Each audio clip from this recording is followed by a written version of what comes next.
Once upon a time, in the icy waters of the Arctic, lived a big, burly walrus named Wally.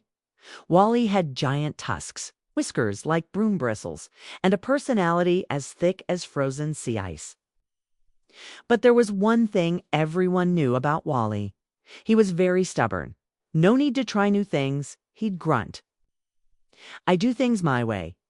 One morning, all the young walruses gathered at the snowy ridge. They had discovered a brand new ice slide. "Come on, Wally," shouted his friend Tiki. "It's super fun." Wally shook his giant head. "Slides are for pups. I'll stay right here and sunbathe on this cold rock." "But you've never tried it," said Tiki. "Exactly," said Wally, proud. "And I don't plan to."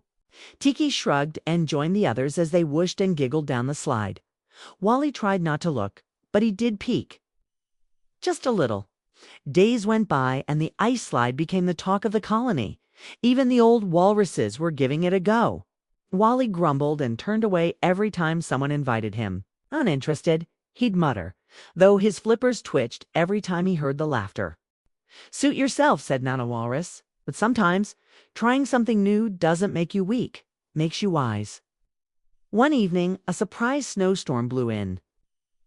The wind howled, and the icy hills became dangerous and slick.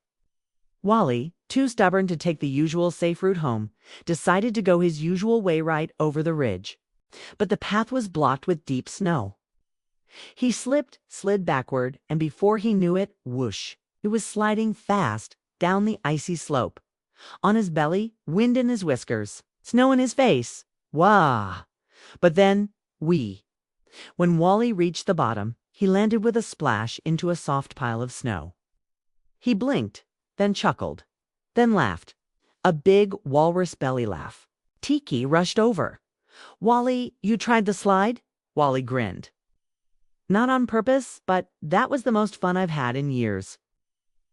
From that day on, Wally still liked his rock naps and quiet days.